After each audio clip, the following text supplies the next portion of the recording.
Hello बच्चों, welcome to your channel physics with king sir. बच्चों, आज हम आप लोगों के लिए क्लास 12 फिजिक्स के अंशार्व का न्यूमेरिकल वाले सेट का तीसरा सेट लेकर के आए हैं। जो कि अंशार्व में हम लोग न्यूमेरिकल खाली अभी कवर कर रहे हैं, तो उसका तीसरा सेट लेकर के आए हैं। देखते हैं कि क्वेश्चन को क्या चीज़ दिया गया है और समझने की कोशिश करते हैं। लेते हैं बच्चों पहला क्वेश्चन, विद्युत चुंबकीय तरंगे। पहला खंड आ वाले क्वेश्चन को देखते हैं। लेते हैं सबसे पहले खंड आ। इसमें सब बहुविकल्पी प्रश्न है। इसमें पहले का वाला क्वेश्चन देखिए। इस क्वेश्चन में लिखा है विद्युत चुंबकीय तरंगे उत्पन्न होती हैं किसके द्वारा? तो एक स्थिर आवेश से। बच्चों, रुका हुआ चार्ज कभी भी इलेक्ट्रोमैग्नेटिक वेव नहीं क्रिएट करता, तो ये तो सही नहीं होगा। नियत वेग से गतिशील, तो नियत वेग से रहेगा तब भी नहीं करेगा। एक त्वरित आवेश द्वारा, यही सही है। एक त्वरित आवेश ही हमेशा इलेक्ट्रोमैग्नेटिक वेव का फॉर्मेशन कर सकता है, तो यही वाला ऑप्शन सही है। तीसरा वाला अनावेशित कण द्वारा, ये नहीं सही है। प्लांक नियतांक की विमा समान है। जो प्लांक नियतांक की विमा किसके विमा के बराबर होगा? ऑप्शन है बल गुणे समय, नहीं सही है। बल गुणे चाल, नहीं सही है। बल गुणे दूरी, नहीं सही है। बल गुणे दूरी गुणे समय। आ जाओ चेक कर लेते हैं कि प्लांक नियतांक की विमा किसके बराबर होगी।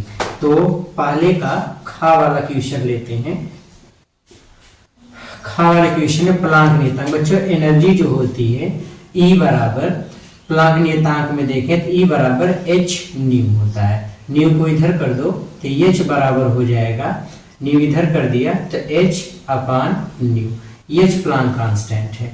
बच्चों, एनर्जी और वर्क दोनों की डायमेंशन सेम होती है, इसलिए एनर्जी को हम लोग वर्क लिख सकते हैं upon nu. Work force into displacement, और फ्रीक्वेंसी जो होती है आवर्तकाल का उल्टा होता है, तो इसको हम W इंटू 1/T लिख सकते हैं। T को ऊपर कर दो, ये हो गया। अब देखो फोर्स का न्यूटन हो गया, विस्थापन का दूरी या विस्थापन ये हो गया, तो न्यूटन यानी ये बल हो गया और ये दूरी हो गया, और T का मतलब आवर्तकाल या समय हो गया, तो ये हो गया H। तो H की विमा किसके बराबर मिलेगी? तो आंसर H की विमा बल गुणे दूरी गुणे समय, इसी के बराबर मिलेगी। तो यही वाला ऑप्शन इसमें सही होगा। ओके, नेक्स्ट लिखा है गा वाला क्वेश्चन। गा वाले क्वेश्चन में देखिए क्या चीज लिखा है। जो गा वाले क्वेश्चन में लिखा है एक समान विद्युत वाहक बल E1 बराबर E2 तथा आंतरिक प्रतिरोध R1 बराबर R2 की दो आदर्श बैटरियां समांतर क्रम में जुड़ी हैं। अब इस ग वाले क्वेश्चन में कहा गया कि दो आदर्श बैटरी हैं। एक बैटरी, इसका इंटरनल रेजिस्टेंस R1 और EMF E1 है। एक दूसरी सेल या बैटरी, दूसरी सेल है या बैटरी है E2, इसका इंटरनल रेजिस्टेंस है R2। ये दोनों समांतर क्रम में इस तरीके से जुड़ी हैं। लिखा है इनका तुल्य विद्युत वाहक बल तथा आंतरिक प्रतिरोध का सही विकल्प होगा। बच्चों, हम देखते हैं कि अगर पोलैरिटी इसकी अपोजिट होती है तो ईएमएफ हमेशा अंतर के बराबर होता है। किसके बराबर होता है? अंतर के। तो अच्छा, लिखा है कि विद्युत वाहक बल जोड़ी गई हैं। अब इनके आंतरिक प्रतिरोध R का सही विकल्प होगा। सबसे बड़ी चीज देखो, एक समान विद्युत वाहक बल। अगर एक समान विद्युत वाहक बल है तो ऐसी स्थिति में चूंकि समांतर क्रम में जुड़ी हैं, समांतर क्रम में वोल्टेज एक समान होता है, तो जितना इसका विभव होगा उतना इसका वही परिणामी विभव भी होगा। तो रिजल्टेंट ईएमएफ E1 और E2 के बराबर होगा, इसलिए क्योंकि समांतर क्रम में वोल्टेज का मान एक समान होता है। तो समांतर क्रम में अगर यहाँ जो वोल्टेज लगाएंगे, यहाँ पर सपोज जो वोल्टेज है, सपोज V अगर वोल्ट है तो यह V वोल्टेज लगाया गया है, तो यही वोल्टेज इसके भी बराबर होगा, इसके भी बराबर होगा। रीजन क्या है? रीजन ये है क्योंकि सब समांतर क्रम में, इसलिए सबके वोल्टेज एक समान होंगे। तो E बराबर E1 बराबर E2, वोल्टेज तो समान हो गए। अब रही बात, कहा गया तुल्य प्रतिरोध R। अब जो तुल्य प्रतिरोध R होगा, देखो समांतर क्रम में दोनों जुड़े हैं। समांतर क्रम में तुल्य प्रतिरोध का मान निकालोगे तो तुल्य प्रतिरोध समांतर क्रम में 1/R बराबर 1/R1 प्लस 1/R2 होगा, ये होगा। बच्चों अब इसको जब सरल करोगे तो देखो 1/8 समांतर क्रम में जोड़ने से प्रतिरोध का मान घट जाता है। फिर से सुनो, समांतर क्रम में जोड़ने से तुल्य प्रतिरोध का मान घट जाता है, तो R की वैल्यू कम हो जाएगी। किससे? इससे भी कम हो जाएगी, इससे भी कम हो जाएगी। तो R की वैल्यू R1 से भी छोटी होगी और R2 से भी छोटी होगी। तो ये वाला रिलेशन प्लस ये वाला रिलेशन, तो यही चीज सही होगा। तो आप अगर ऑप्शन में देखोगे तो ऑप्शन में बच्चों तीसरा वाला ऑप्शन इस क्वेश्चन में जो दिया गया वही सही होगा। क्लियर हो गया? ओके। घ वाला क्वेश्चन है, जब शुद्ध अर्धचालक में अशुद्धि का अपमिश्रण किया जाता है तो अर्धचालक की चालकता। बच्चों बहुत बार ये क्वेश्चन पूछा गया है कि प्योर सेमीकंडक्टर में इम्प्योरिटी क्यों मिलाई जाती है। तो याद रखिए, प्योर सेमीकंडक्टर में इम्प्योरिटी इसलिए मिलाई जाती है ताकि जो भी मटेरियल्स हैं उनकी कंडक्टिविटी बढ़ जाए। जब शुद्ध अर्धचालक सिलिकॉन अथवा जर्मेनियम में इम्प्योरिटी मिला दी जाती है तो उसकी चालकता बढ़ जाती है, इसलिए हम उसमें इम्प्योरिटी को मिक्सअप करते हैं। तो इसका रीजन, इसका आंसर क्या होगा? ताकि चालकता बढ़ जाए इसलिए हम लोग इम्प्योरिटी को मिलाते हैं। क्लियर हो गया? ओके। तो इसलिए इम्प्योरिटी को मिलाया जाता है।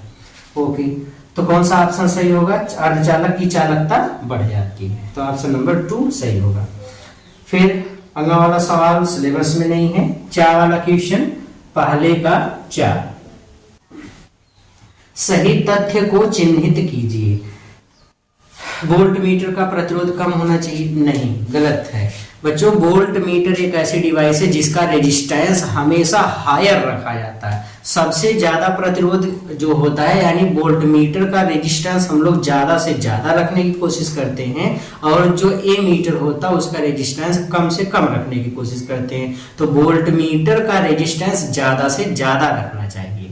क्या करना चाहिए? ज्यादा से ज्यादा। अब क्यों रखा जाता है ये आपको थ्योरी में बताया गया होगा कि क्यों ज्यादा रखा जाता है। वोल्ट मीटर को सर्किट में समांतर क्रम में जोड़ते हैं और रेजिस्टेंस इसका हायर होता है। ए मीटर को सर्किट में श्रेणी क्रम में जोड़ते हैं और इसका रेजिस्टेंस मिनिमम होता है। आदर्श वोल्ट मीटर का रेजिस्टेंस अनंत होता है, आदर्श ए मीटर का रेजिस्टेंस 0 होता है। ये सारी चीजें पता कर मतलब जानते रहेंगे। तो 4 वाले का दूसरा सही होगा। आदर्श मतलब सही तथ्य क्या है? वोल्ट मीटर का प्रतिरोध अधिक होना चाहिए, यही सही है। अब आ जाते हैं खंड बा। खंड बा में देखिए, खंड बा में दूसरे का वाला लिखा है, यदि एक परमाणु के मूल ऊर्जा स्तर की ऊर्जा -54.4 इलेक्ट्रॉन वोल्ट है। बच्चों एक परमाणु है और एक परमाणु में ये परमाणु का मूल ऊर्जा स्तर है और इसकी एनर्जी है -54.4 इलेक्ट्रॉन वोल्ट। यहाँ पे कोई इलेक्ट्रॉन है, यहाँ पे कोई इलेक्ट्रॉन है, ये। अब आपसे कहा दिया गया तब इसका आयनन विभव क्या होगा। बच्चों आयनन विभव या आयनन ऊर्जा क्या होती है? किसी भी परमाणु के सबसे बाहरी कक्षा के इलेक्ट्रॉन को परमाणु से पूर्णतः बाहर निकालने के लिए दी गई ऊर्जा। इसको बाहर निकाल दो, बाहर ये तब जाएगा जब अनंत वाली कक्षा में पहुंच जाएगा। अनंत वाली कक्षा में पहुंचने पर इसकी एनर्जी 0 हो जाती है। तो इसको कितनी एनर्जी देगी? इसकी टोटल एनर्जी 0 हो जाए। जो एनर्जी देंगे जिसको पा करके इसकी टोटल एनर्जी 0 हो जाएगी और ये अनंत वाली कक्षा में चला जाएगा, वही ऊर्जा आयनन ऊर्जा या आयनन विभव कहलाता है। तो इसको कितनी एनर्जी देनी पड़ेगी? इस कक्षा के इलेक्ट्रॉन की इतनी एनर्जी है, इतनी एनर्जी प्लस में दे दो, +54.4 इलेक्ट्रॉन वोल्ट। इतनी एनर्जी अगर हम इसको दे देंगे तो ये यहां से अनंत वाली कक्षा में चला जाएगा। तो जो ऊर्जा दी गई उसी को आयनन ऊर्जा या आयनन विभव कहेंगे। तो इसकी आयनन ऊर्जा या आयनन विभव किसके बराबर होगा? +54.4 इलेक्ट्रॉन वोल्ट। किसके बराबर होगा? +54.4। ये इसका आंसर होगा। ओके, नेक्स्ट क्वेश्चन लेते हैं। क्वेश्चन नंबर दूसरे का खा। दूसरे के खा में लिखा है, एक अवतल लेंस के दूसरे का खा वाला लिखा है, एक अवतल लेंस के प्रत्येक पृष्ठ की वक्रता त्रिज्या 30 सेंटीमीटर है। तो जो एक अवतल लेंस है, अवतल लेंस में R1 इधर होगा जो कि निगेटिव साइन के साथ होता है, R2 इधर होगा जो कि पॉजिटिव साइन के साथ होता है। कहा गया अवतल लेंस के प्रत्येक वक्र पृष्ठ की त्रिज्या 30 सेंटीमीटर है। इसमें आपसे बोला गया कि R1 30 सेंटीमीटर है, R2 भी 30 सेंटीमीटर है। ये अब अपवर्तनांक 1.5 है, इसका रिफ्रैक्टिव इंडेक्स 1.5 है। कहा दिया गया इसकी फोकस दूरी ज्ञात कीजिए, एफ क्या होगा। अब एफ, आर और एन का रिलेशन बताने के लिए हम लोग लेंस मेकर फार्मूला यूज करते हैं। लेंस मेकर फार्मूला होता है 1/f बराबर n minus 1, 1/r1 minus 1/r2। Value put up कर लो, 1/f इक्वल्स n माइनस 1 का मतलब कितना होगा 1.5 माइनस 1, 1/30 माइनस 1/30। ये हो गया। सरल कर लीजिए इसको, सरल करेंगे तो 1/f इक्वल्स 0.5 इंटू, अच्छा जब इसको सरल करेंगे बच्चों चिन्ह का ध्यान दो, R1 माइनस चिन्ह के साथ होगा तो ये माइनस हो गया, R2 प्लस चिन्ह के साथ होगा तो प्लस लिखो, प्लस माइनस माइनस, तो ये हो जाएगा -2/30। ये हो गया। अब 2 1 कम 2, 15 दूनी 30, अब 5 1 कम 5 और 5 तिहाई 15, तो ये 3 हो गया। अब ऊपर नीचे दशमलव हटाने के लिए 10 से गुणा कर दो, तो 1/f ये हमको मिला 1/f बराबर 0.1/3, दशमलव हटाने के लिए ऊपर नीचे 10 से गुणा कर दो, 1/30 माइनस में, क्योंकि यहाँ माइनस बचा है तो माइनस में हो गया, तो यहाँ से f बराबर कितना हो गया -30 सेंटीमीटर। मतलब फोकस दूरी कितनी हो जाएगी -30 सेंटीमीटर। तो इस तरीके से इस क्वेश्चन को लगाना था। ओके, अगला क्वेश्चन लेते हैं।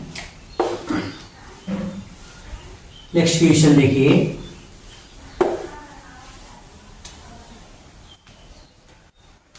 अगला क्वेश्चन है बच्चों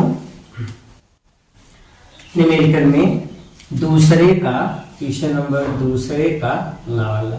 ये क्वेश्चन खंड बा का हम लोग सॉल्व कर रहे हैं।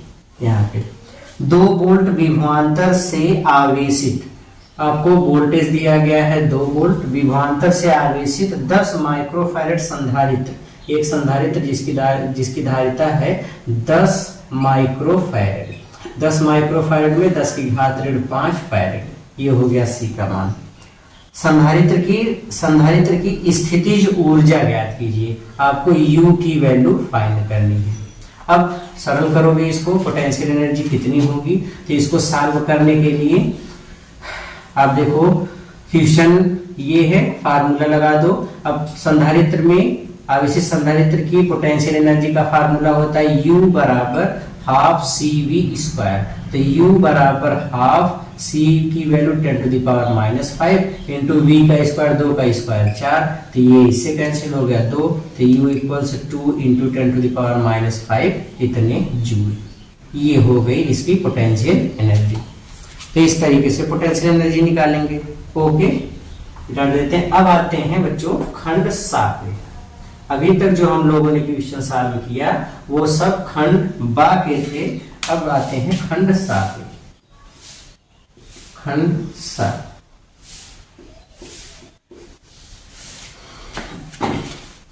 खंड 7 पे आते हैं और देखते हैं क्वेश्चन को। जो यहाँ पे देखो, पहले तीसरे का खा वाला न्यूमेरिकल यहाँ से शुरू है। तीसरे के खा वाले में देखिए लिखा है 200 वोल्ट के विभव पर स्थित एक बिंदु से, अब एक पॉइंट है, इसका वोल्टेज है 200 वोल्ट। यहां से एक विभव पर स्थित एक बिंदु से एक बिंदु से 250 वोल्ट के स्थित दूसरे बिंदु तक, यहाँ पे कोई दूसरा पॉइंट है, इसका वोल्टेज है 250 वोल्ट। सपोज ये पॉइंट ए है, ये है पॉइंट बी।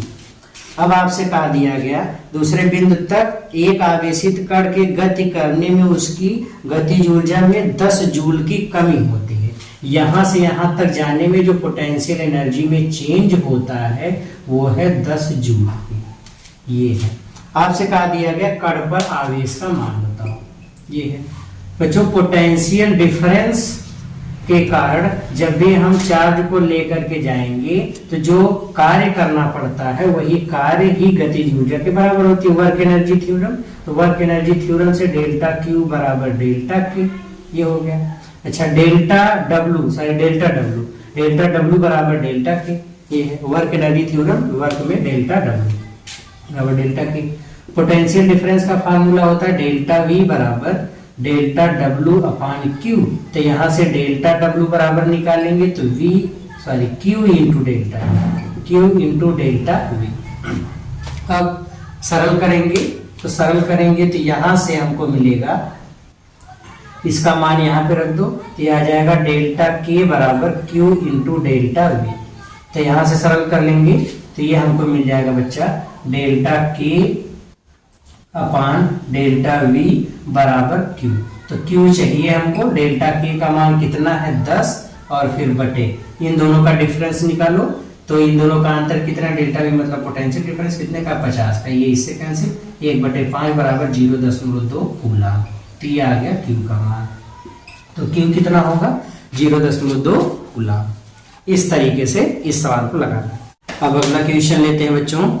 ये तो अभी तक जो हम लोगों ने सॉल्व किया तीसरे का खा वाला क्वेश्चन था। अब लेते हैं क्वेश्चन खंड द में। अब आते हैं खंड द में जो न्यूमेरिकल दिया गया है उसको देखते हैं। खंड द, इस खंड द में चौथे का खा वाला क्वेश्चन है बच्चों। चौथे का खा ये न्यूमेरिकल में दिया गया है। लिखा है एक प्रकाश जिसका प्रकाश वैद्युत कार्य फलन 4 इलेक्ट्रॉन वोल्ट है। तो W दिया गया है 4 इलेक्ट्रॉन वोल्ट। उस प्रकाश की तरंगदैर्घ्य की गणना करिए जिसके लिए संस्तब्ध विभव वोल्टेज दिया गया है, थ्रेशोल्ड वोल्टेज ये दिया गया है 2.5 वोल्ट, इतना है। तब अगर इसको सॉल्व करोगे तो इसको सॉल्व करने के लिए देखिए फार्मूला क्या है बच्चों, आइंस्टीन का फोटो इलेक्ट्रिक इक्वेशन है कि H न्यू बराबर फार्मूला होता है W plus E into V। अब सरल करोगे तो यहाँ से आपको न्यू, आपसे क्या चीज पूछा गया, आपसे पूछ लिया गया है तरंगदैर्घ्य, लैम्डा फाइंड करना है। तो HC upon lambda equals W plus EV। Nu बराबर C अपान लैम्डा होता है, C अपान लैम्डा कर दो, यहाँ से लैम्डा निकालना, लैम्डा इधर कर दो, बाकी टर्म को इधर लेकर के आओ। तो लैम्डा बराबर HC अपान W plus EV। Lambda equal S की वैल्यू 6.6 इंटू 10⁻⁻34, C की 3 इंटू 10⁸ डिवाइड बाई W कितना है 4। अब बच्चों ये इलेक्ट्रॉन वोल्ट में है, जूल में चेंज कर लो, 1.6 गुणे 10⁻⁻19 इतने जूल, फिर प्लस E का मान 1.6 गुणे 10⁻⁻19 और फिर गुणे V का मान 2.5। अब पूरे कैलकुलेशन को अगर आप सरल करते हो तो यहाँ से मिलता है लैम्डा इक्वल्स, जो पूरा आप जो कैलकुलेशन करोगे तो आएगा लगभग 1.901 इंटू 10⁻⁻7 मीटर। तो इतनी तरंगदैर्घ्य मिलेगी। ओके, तो इसको सरल करके देख लेंगे। तो ये इसको लगाने का तरीका हुआ। ओके, मिटा देते हैं, अगला क्वेश्चन लेते हैं। अगला क्वेश्चन है बच्चों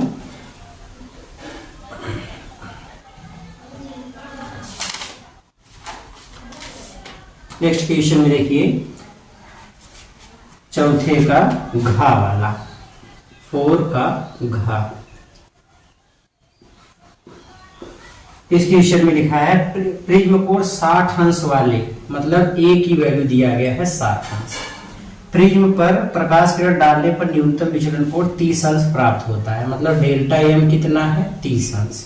आपसे कहा दिया प्रिज्म के पदार्थ का अपवर्तनांक ज्ञात कीजिए, n की वैल्यू फाइंड करना है। सीधे सीधे n का फार्मूला लगा दो, n बराबर होता है sine A plus delta M by 2 अपान में sine A by 2। Value put up कर लीजिए, साइन A का मान कितना है 60 अंश प्लस 30 अंश बटे 2, फिर बटे साइन 30 अंश बटे 2।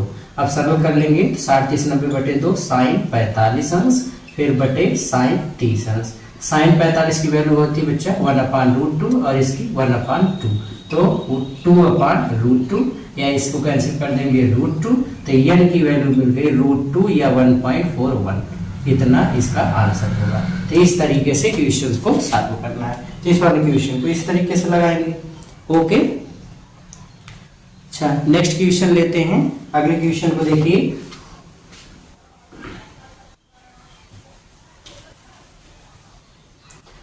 अगले क्वेश्चन में क्या दिया है, अगले क्वेश्चन में है क्वेश्चन नंबर 5 नहीं, अभी लास्ट वाला एक क्वेश्चन है चौथे का पंगा वाला। इस वाले क्वेश्चन में बच्चों ये एक फिगर बना दिया है ये, और फिगर में नाम लिखा है, ये ए है भुजा, ये पॉइंट, ये बिंदु ए है, सी है और ये है बी। ये वाली भुजा की लंबाई है 4 मीटर, ये वाली भुजा की लंबाई 3 मीटर है। यहाँ पे एक मैग्नेटिक फील्ड है अंदर की तरफ है। चित्र से धातुई तार से बने ए बी सी संपूर्ण त्रिभुज में त्रिभुज अपने तल में 2 मीटर पर सेकंड की एक समान चाल से गति करता है, जिसमें इसकी गति तल के लंबवत 0.5 टेस्ला के एक समान चुंबकीय क्षेत्र में होता है। यहाँ पे मैग्नेटिक फील्ड है 0.5 टेस्ला, एक समान चुंबकीय क्षेत्र में गति करता है। तार के खंड B C A C A B के सिरों के मध्य प्रेरित विद्युत वाहक बल की गणना कीजिए। बच्चों जब सब लंबवत चल रहे हैं, देखो एक समकोण त्रिभुज है तो लंब आधार तो कर्ण कितना हो जाएगा 5 मीटर, निकाल लेंगे अंडर रूट लंब का स्क्वायर प्लस आधार का स्क्वायर, कर्ण बराबर अंडर रूट लंब का स्क्वायर प्लस आधार का स्क्वायर, तो करड़ी में 3 का स्क्वायर प्लस 4 का स्क्वायर बराबर करड़ी में 5 का स्क्वायर बराबर 5 मीटर। अच्छा, इस भुजा में चाहे हम चाहे जिस भुजा को ले, AC में प्रेरित विद्युत वाहक बल, गतिज विद्युत वाहक बल का फार्मूला BVL sin थीटा, चूंकि लंबवत जा रहा तो sin 90। B की वैल्यू कितनी है, वेलोसिटी हमको दिया गया है 2 मीटर प्रति सेकंड की चाल से त्रिभुज को लेकर के जा रहे हैं, तो इसको लिख लीजिए। B की वैल्यू है 0.5, V की वैल्यू है 2, L की वैल्यू हम बात कर रहे हैं AC की 3 मीटर, तो 5 दूनी 10 मतलब ये हो गया 3 वोल्ट। कितना वोल्ट इसमें आएगा 3 वोल्ट, पहले का आंसर। BC में ऐसे देखेंगे, BC में कितना वोल्टेज डेवलप होता है, EBC किसके बराबर होगा 0.5 इंटू 2 इंटू BC की वैल्यू किसके बराबर है 4, तो 4 से गुणा कर दोगे तो बराबर आ जाएगा 4 वोल्ट। ये हो गया EBC। फिर इसी तरीके से नेक्स्ट में देखेंगे EAB, इसका मान देखेंगे 0.5 गुणे 2 गुणे इसकी लंबाई 5 गुणा कर देंगे तो आ जाएगा 5 वोल्ट। तो इस तरीके से तीनों में EMF कितना डेवलप होगा इसकी वैल्यू हम लोग फाइंड कर लेंगे। ओके बिटा दें, गुड। अगले क्वेश्चन में चलते हैं।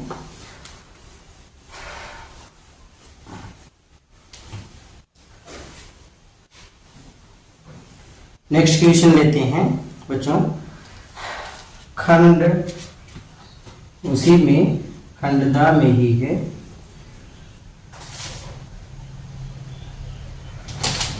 पांचवें का पहला वाला क्वेश्चन नंबर 5 का ए वाला। पांचवें का पहला वाला क्वेश्चन देखेंगे तो पांचवें का वाला क्वेश्चन है बच्चों, एक उत्तल लेंस 15 सेंटीमीटर दूर रखी, एक उत्तल लेंस से 15 सेंटीमीटर दूर एक बिंदु वस्तु रखी है। एक उत्तल लेंस है, इस उत्तल लेंस से 15 सेंटीमीटर की दूरी पर एक वस्तु को रखा गया है, बाईं तरफ है इसलिए -15 सेंटीमीटर। इसका प्रतिबिंब लेंस के दूसरी ओर 30 सेंटीमीटर दूरी पर बनता है। यहाँ इसका इमेज बनता है सपोज, और ये है 30 सेंटीमीटर की दूरी पर। ये V की वैल्यू हो गई, ये U की वैल्यू हो गई। ओके, अब तो ये पहली स्थिति में इतनी चीजें दी गई हैं, तो पहले हम इसकी फोकस दूरी निकाल लेते हैं। फोकस दूरी 1/f बराबर 1/v माइनस 1/u, तो 1/f बराबर 1/v कितना है 30 माइनस 1/u की वैल्यू -15, तो एलसीएम ले लो, ये आ जाएगा 30 और 15 दूनी 30, ये हो गया 10, तो f की वैल्यू आ गया 10 सेंटीमीटर। मतलब उत्तल लेंस की फोकस दूरी कितनी है 10 सेंटीमीटर। ठीक है, जब एक अवतल लेंस को इस उत्तल लेंस के संपर्क में रख दिया जाता है, एक अवतल लेंस को इसके संपर्क में रख दिया जाता है ऐसे, तो प्रतिबिंब 30 सेंटीमीटर आगे खिसक जाता है। अब ये इमेज और आगे खिसक गया 30 सेंटीमीटर और। अब पहले तो ये 30 पे था, अब टोटल डिस्टेंस कितनी हो गई, तो टोटल डिस्टेंस हो जाएगी 60 सेंटीमीटर। मतलब v की वैल्यू कितनी हो जाएगी 60 सेंटीमीटर। दोनों लेंसों की फोकस दूरी ज्ञात कीजिए। तो सबसे पहले जब संयुक्त करके रख दिया गया तो संयोजन लेंस के लिए मतलब दोनों को जोड़ने के बाद जब एक लेंस बनेगा, मान लो संयुक्त फोकस दूरी F, कैपिटल F है तो कैपिटल F मान लो, कैपिटल F बराबर 1/v V का मान 60 सेंटीमीटर माइनस 1/u, तो अभी भी वही है, बस तो इतनी ही दूरी पर है। तो एलसीएम हो गया 60, 1 15 चौक 60, तो 5 और 12 25 60, 1/f बराबर 1/12। तो कैपिटल एफ का मान कितना आ गया 12 सेंटीमीटर। मतलब संयुक्त फोकस दूरी दोनों को मिलाने के बाद कितनी है 12 सेंटीमीटर। तो बच्चों संयोजन की फोकस दूरी का फार्मूला होता है 1/f1, फार्मूला होता है 1/f बराबर 1/f1 प्लस 1/f2। तो यहाँ पे 1 संयोजन की फोकस दूरी कैपिटल एफ, पहले की फोकस दूरी एफ, मान लो अवतल लेंस की फोकस दूरी एफ डैश है, तो 1/f डैश बराबर, इसको निकालो, इसको इधर पक्षांतर कर दो, 1/f माइनस 1 स्मॉल एफ, पहले पुटअप कर लो, तो 1/f डैश बराबर 1 कैपिटल एफ का मान कितना है 12 माइनस 1 स्मॉल एफ का मान 10 है। अब सरल कर लो एलसीएम लेकर के, सरल कर लोगे 120 हो जाएगा 10 और ये हो जाएगा माइनस 12, तो ये हो जाएगा 1/f डैश बराबर, सरल कर लोगे माइनस 2/120 या एफ डैश बराबर माइनस 60 सेंटीमीटर। कितना आ जाएगा माइनस 60 सेंटीमीटर। तो इस तरीके से इस क्वेश्चन को सॉल्व करना है। ओके, तो माइनस 60 सेंटीमीटर दूसरे वाले की फोकस दूरी होगी। ओके, नेक्स्ट क्वेश्चन है बच्चों 5वें का गा, खंडता में ही 5वें का गा वाला क्वेश्चन।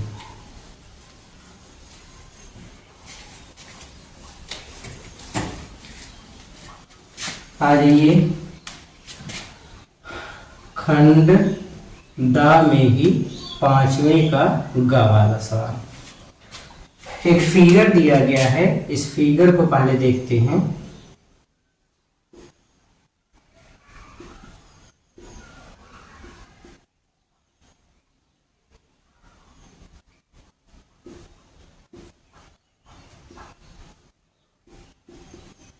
ये बच्चों 4.5 वोल्ट है, ये एक सेल दिया गया है 3 वोल्ट की, इसका रेजिस्टेंस है 10 ओम, ये है 3 ओम और ये है 6 ओम। आपसे कहा गया चित्र दिए गए परिपथ में 10 ओम प्रतिरोध में प्रवाहित धारा, इसमें कितनी धारा जाएगी यही फाइंड करना है। तो पहले हम लोग किरचॉफ का रूल इसमें लगाते हैं। किरचॉफ का रूल लगाने के लिए पहले किरचॉफ का फर्स्ट रूल लगाते हैं। मान लो इस सेल से I1 करंट गई, I1 करंट इसमें भी जाएगी, वही धारा यहाँ पे पहुंची। मान लो इस सेल ने I2 करंट दिया, I2, अब हमको यही I2 निकालना है कि 10 ओम में कितनी धारा जाएगी। 10 ओम में I2 जा रही है, I2 यहाँ तक पहुंची, I1 यहाँ तक पहुंची, ये I1 है ये I2 है, दोनों मिल गए जंक्शन है, तो निकलेगी कितनी धारा I1 प्लस I2, इतनी करंट इसमें जाएगी। फिर यही करंट यहाँ पहुंची, इधर चली जाएगी I1, इधर चली आएगी, इधर चली गई I2, इधर चली गई I1। तो इस तरीके से सर्किट इसकी कंप्लीट होगी। 2 लूप लेते हैं।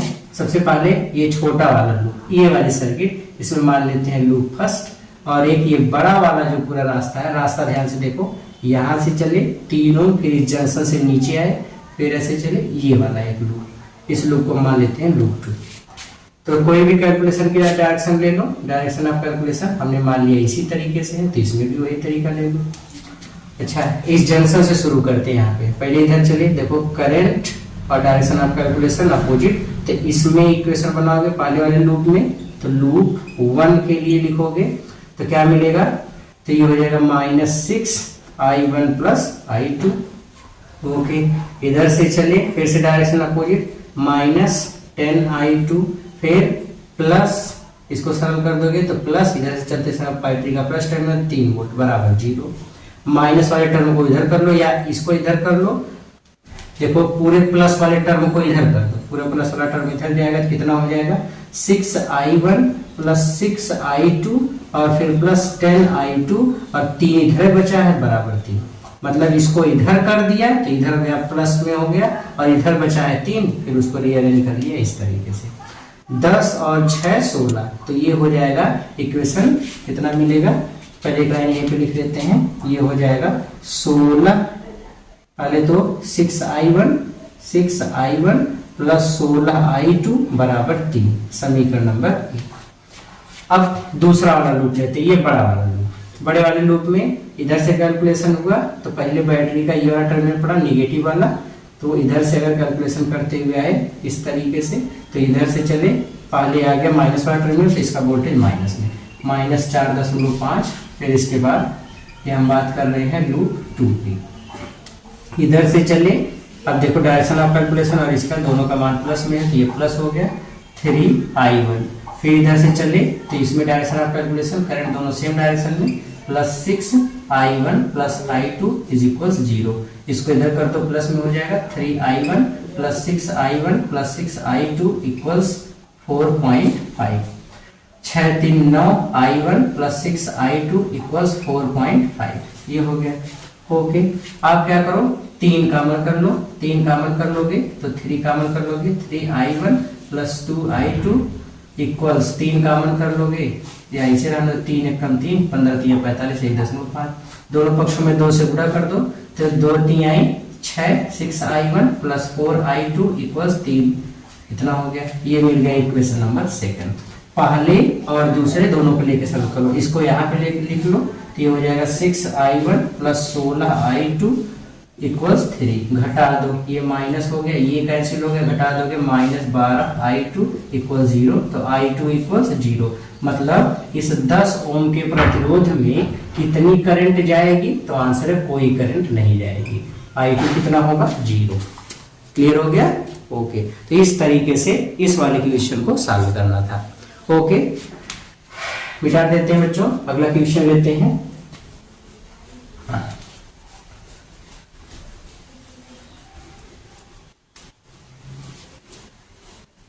अगला क्वेश्चन देखिए,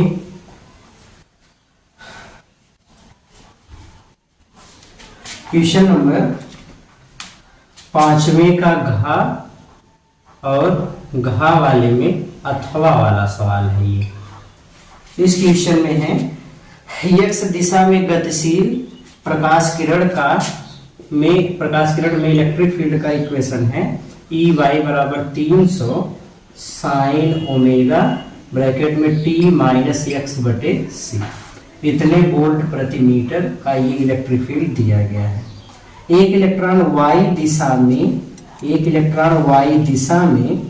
2 × 10⁷ मीटर प्रति सेकंड की चाल से चल रहा है। v 2 × 10⁷ मीटर प्रति सेकंड की चाल से चल रहा है और किस दिशा में चल रहा है? y डायरेक्शन में। फिर इसके बाद लिखा है इलेक्ट्रॉन पर लगने वाले अधिकतम चुंबकीय बल की गणना कीजिए। चुंबकीय बल की गणना कीजिए, ये y दिशा में चल रहा है, मतलब इलास्टिक की डायरेक्शन में हो गया।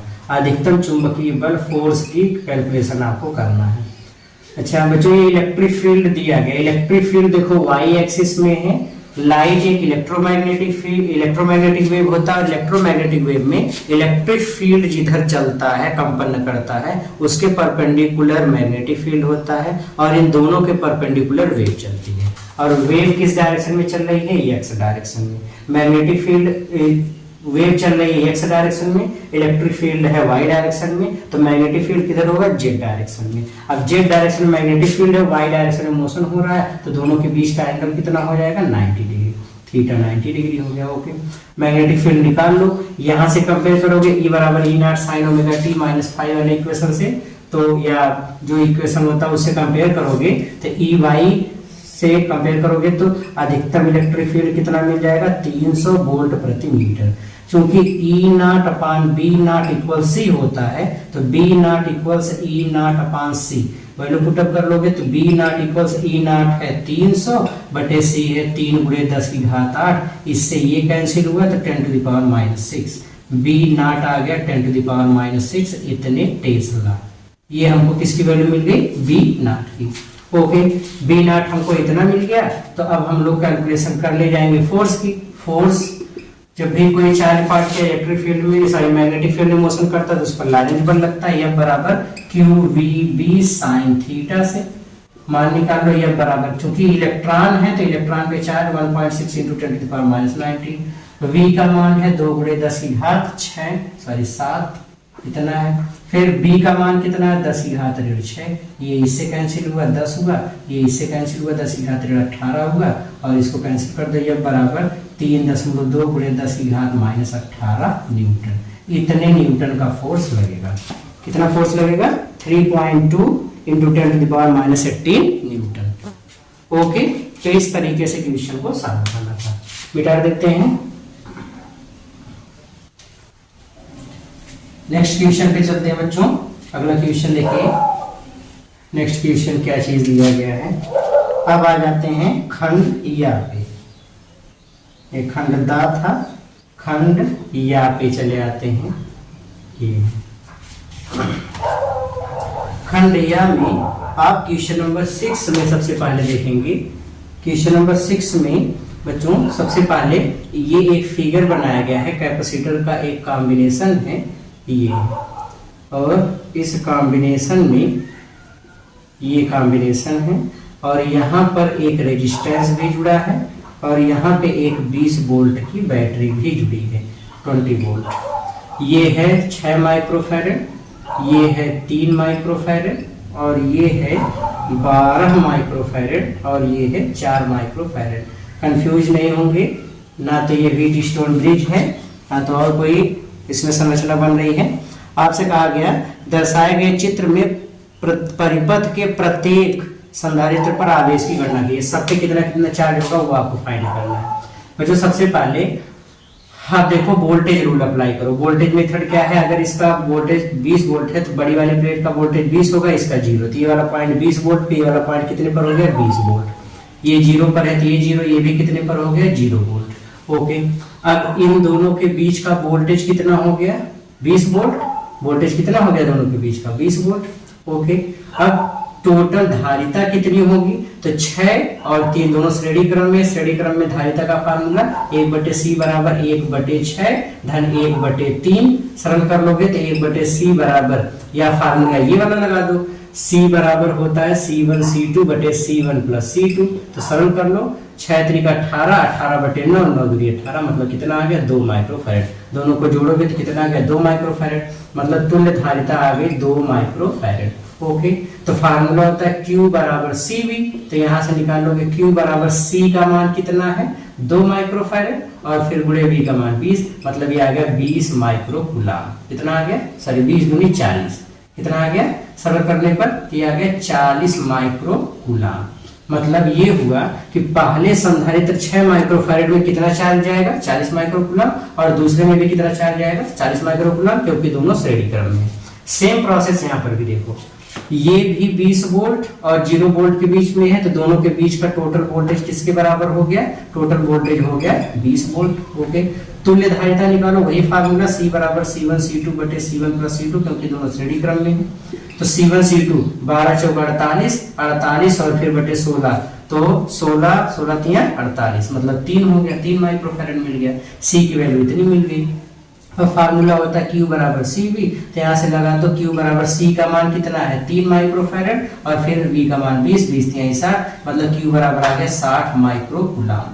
ये हो गया। अब देखोगे तो दोनों श्रेणी क्रम में है, इनके बीच चार्ज कितना जाएगा 60, तो 60 इसमें भी जाएगा 60 इसमें भी जाएगा, मतलब 12 माइक्रोफैरड में कितना जाएगा 60, इसमें भी कितना जाएगा 60, तो दोनों में 60 60, और इन दोनों में कितना जाएगा 40 40 माइक्रोकूलम, इतना इतना चार्ज जाएगा। ओके, तो इस तरीके से क्वेश्चन को सॉल्व करना था, मिटा दें। ओके, नेक्स्ट क्वेश्चन लेते हैं। अगला क्वेश्चन बच्चों क्वेश्चन नंबर 7 का अथवा वाला। क्वेश्चन नंबर 7 जो पूरा क्वेश्चन है बच्चों, उसमें से कुछ पोर्शन काट के निकाल दिए गए सिलेबस से, तो इसको आपको लगाने की जरूरत नहीं है। क्वेश्चन नंबर 7 का अथवा वाला क्वेश्चन आपको सॉल्व करना है। ये लिखा है एक इलेक्ट्रॉन 0.3 टेस्ला के चुंबकीय क्षेत्र में, B बराबर 0.3 टेस्ला के चुंबकीय क्षेत्र में, V बराबर 4 × 10⁵ इतने मीटर प्रति सेकंड के वेग से 60 अंश के कोण पर प्रवेश करता है। सर्पिलाकार पथ की त्रिज्या, सर्पिलाकार पथ जो बनेगा उसी को हम लोग हेलिक्स कहते हैं या कुंडलिनी कहते हैं। क्या कहते हैं, कुंडलिनी। कैसा पथ बनता है, कुंडलिनी का। तो कुंडलिनी के पथ की बात करें, कुंडलिनी के पथ की त्रिज्या एवं चूड़ी अंतराल, चूड़ी अंतराल को ही हम लोग कुंडलिनी का पिच कहते हैं। कुंडलिनी या हेलिक्स का पिच, कुंडलिनी का पिच, पिच ऑफ हेलिक्स ये बोलते हैं। तो ये 2 चीज आपको फाइंड करना है, और ये लास्ट क्वेश्चन भी है इस वीडियो का। तो कैसे इस क्वेश्चन को सरल करेंगे उसको देखिए। सबसे पहले बच्चों ये यूनिफॉर्म मैग्नेटिक फील्ड है, चार्ज पार्टिकल इसमें ऐसे तिरछा प्रवेश करता है। जब तिरछा जाता है तो ये ऐसे कुंडलिनी का पथ बनाते हुए आगे की तरफ जाता है। ओके, इस पे वेलोसिटी के दो कंपोनेंट बनेंगे। अगर ये v है, ये वाला एंगल थीटा है, एक बनेगा v cos थीटा, एक बनेगा v sin theta. v sin theta इस सर्कुलर पथ पे घुमाता है और v cos थीटा आगे लेकर के जाता है। अगर v sin थीटा सर्कुलर पथ पे घुमाता है तो इसको सर्कुलर पथ पे घूमने के लिए जो आवश्यक अभिकेंद्र बल होगा वो किससे प्राप्त होता है? तो आंसर है लॉरेंज बल से। बच्चों ये पूरे डेरिवेशन को सरल करोगे तो डेरिवेशन को सरल करने के बाद ध्यान से इस चीज को सुनो, डेरिवेशन को सरल करोगे तो पहले तो आवश्यक अभिकेंद्र बल किससे प्राप्त होता है? लॉरेंज बल से। लॉरेंज बल का फार्मूला QVB sin थीटा, ये हो गया, बराबर कौन सा वेग इसको पर वृत्ताकार पथ पे घुमाता है? तो लंबवत घटक v sin थीटा वाला। तो QVB sin थीटा परपेंडिकुलर वाला कंपोनेंट ये वाला है। तो QV परपेंडिकुलर का मतलब v sin थीटा, ये लिखा गया है। फिर बराबर अभिकेंद्र बल का फार्मूला mv sin थीटा का होल स्क्वायर अपॉन r, ये हो गया। स्क्वायर से ये एक टर्म कैंसिल हो गया, तो यहां से r इधर कर दो, r बराबर क्या होगा? mv sin theta divide by QB। तो यहां से r की वैल्यू रख लो। इलेक्ट्रॉन है तो 9 × 10 की घात 9.1 × 10 की घात 31 किलोग्राम इसका मास होगा। v का मान हमको दिया गया है 4 × 10 की घात 5, इतना हो गया। फिर गुणे साइन 60 का मतलब करड़ी में 3/2 कर लो। फिर गुणे q का मान इलेक्ट्रॉन है तो 1.6 × 10 की घात -19 कूलम। फिर गुणे b की वैल्यू हमको दिया गया है 0.3। अगर हम पूरे कैलकुलेशन को सरल करते हैं तो बच्चा पूरा कैलकुलेशन सरल करने पे हमको मिलता है 6.56 × 10⁻⁻6 मीटर। इतनी रेडियस के कक्षा में या वृत्ताकार पथ पर या सर्पिलाकार जिसको कुंडली बोलते हैं, कुंडली के पथ पर चलेगा। अगला लिखा है कि चूड़ी अंतराल या पिच की गणना करो। बच्चों कुंडलिनी का पिच का फार्मूला होता है पिच ऑफ हेलिक्स। पिच का फार्मूला होता है बच्चों पिच बराबर